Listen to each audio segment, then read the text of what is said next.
go to God in prayer. Our Father, our Heavenly Father, our Creator and our Maker, our God who supplies all our needs. Lord, we just want to say thank you. Thank you for your blessings, Lord, in this very present time. Lord, we ask that you enlighten our minds, allow us to learn something, Master.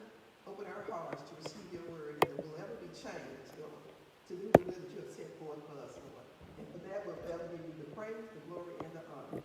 This is our prayer in Jesus' name. We claim the victory. Amen. Amen and amen. I am actually so glad to be here amidst this national pandemic. God has allowed us to return to this place, the temple, and to know I don't take that lightly. Our lesson commentary will be coming from entitled Injustice Will Be Punished. Injustice will be punished. Your title might be Justice Prevails or Justice Always Wins. It's taken from the 7th chapter of Esther in its entirety. Now, we're going to give you a few moments or a few points about the background of this book of Esther.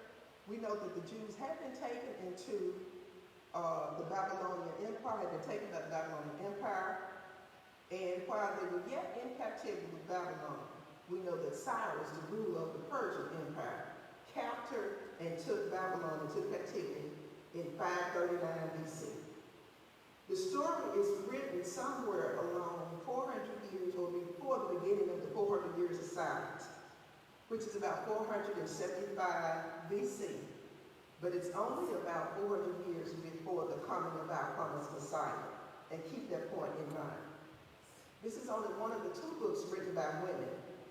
And the writer is supposedly accredited to Mordecai, who is the uncle of Esther. But they say that for several reasons.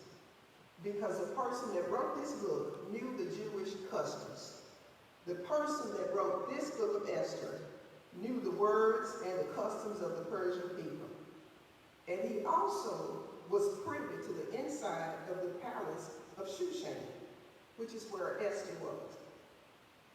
Now, our main characters were Mordecai, Esther, Haman, and King Ahasuerus, who's also named King Xerxes. This book shows three things: God's providential care for his people.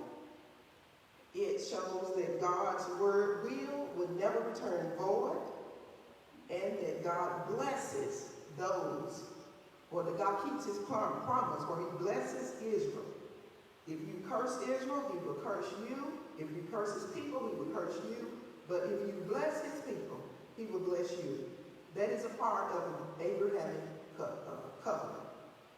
Now, when we're looking at this book, we look at this love story. So a general overview of it, if you watch any of your suspense movies, Return of the Jedi, or any of those Star Wars, or Superman, and stuff like that, you're going to see it's already going to be a young heroine, a hero, man or woman. It's going to be a wicked villain. It's going to be a wise old man, a father, a person that's going to provide wisdom. And then it's going to be a ruler, an inept, laughable ruler. And we see all of these. But what we see also is that a Jewish woman becomes the queen of a Persian country. Okay, let me give you a few facts about Haman. He had no idea that his plan was going to be uncovered. Okay, the facts I'm going to give you about Vesta is she had no idea that because of what she did, she allowed Esther to become king.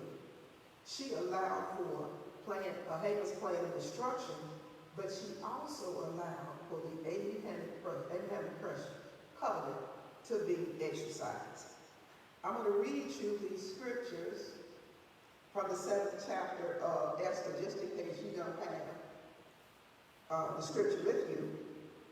Esther 7:1. So the king and Haman came to a banquet with Esther, the queen.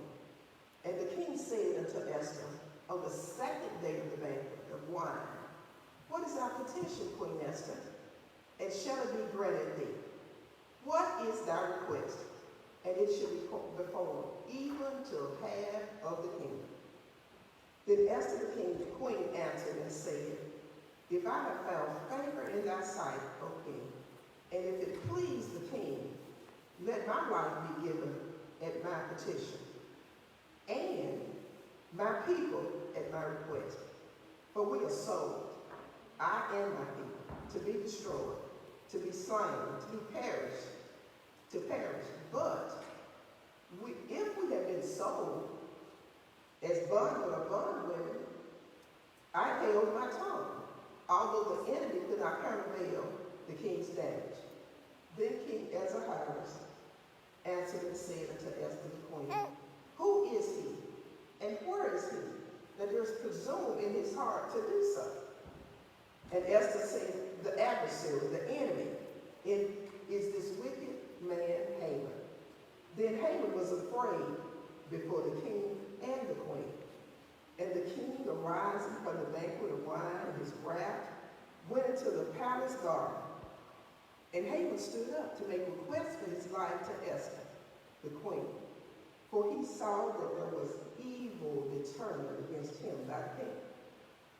Then the king returned out of the palace garden into the place of the banquet of wine. And Haman was fallen upon the bed where Esther was. Then said the king, will he force my queen also before me in the house? And the word went out of the king's mouth, and they covered Haman's face. And Harbona, one of the chamberlain, said before the king, behold also the gallows 50 cubits high, which Haman had made for Mordecai, who spoke good for the king, standing in the house of Haman. Then the king said, hang him thereon. So they hanged Haman on the gallows that he had prepared for Mordecai. Then the king's wrath was pacified. And our title of the lesson is Injustice Will Be Served. Yours might be a little different. But when we're looking at this and you talk about justice, we think about justice as being the woman, and we've been caught in the balance of the scales. Well, Esther, when she went to her husband, or the king, he had no first. He said to her, on the second day of the banquet of wine, what is your request? What is it that you want, Esther? And then he qualifies it. I will give you everything I have, even up to half of the kingdom. And then Esther comes back with her part of the balance of the scales. And she says to the king, Ahasuerus, hearing that she could get up to half of the kingdom, she says, grant me favor, and that I be pleasing in your sight, that my life be given to me, but not just my life, but the lives of my people. For you see, it was Esther that said, if I perish, I perish. See, you couldn't go before the king without the king asking you to come before him. And so Esther took the chance to go before the king. And when she went into his courts and he held out her scepter, his scepter, he touched it. She touched it. And that meant that, okay, you can come in. So Esther had said, for my people, if I die, I die. But I'm going to talk to the king about my people. And you know, that's just what we have going on today. Our pastors are standing in our stead for us. We're not here together in this area, but our pastor stands for us to watch and look over and pray for his people. And so back to the lesson, Esther also says, and she tells the king why. She said, we are to be destroyed, to slain, to be killed, to perish. And I can understand, she said, well, if we were bondmen or bondwomen, it would be okay. But see, they hadn't been sold. They had just been taken in captivity. You know, it's like she said, I knew that if I had been sold, I would know my duty. If I had been sold into slavery, I would understand the situation. But Esther said, I wasn't sold into slavery. I was taken at this point from the Babylonian captivity to the Persian Empire. And I'm standing before you, King, to ask for my people and the lives of my people. Thank you, Pastor. And she said, and then the king comes back and says to her, who is it? And who does it?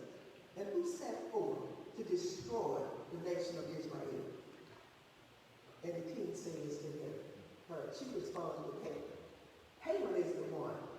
Haman is the one that sought to kill us.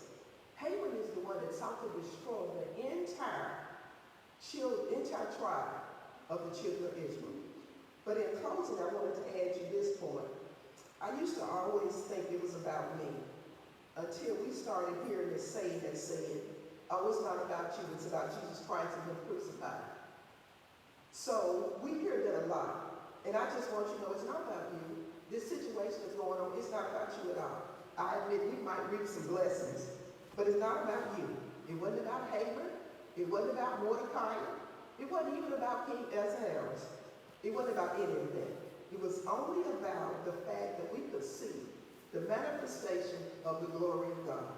It was only that we could be able to testify that God kept His promise. It was only so that we could be able to say that He does what He says He will do. He says that if you curse His people, He's going to curse you. If you bless His people, He's going to bless you. See, it's about the master plan. It's about the coming Messiah. The plan is not about me and it's not about you, but it's about the Savior that came through 42 generations to save a sinner like you and me.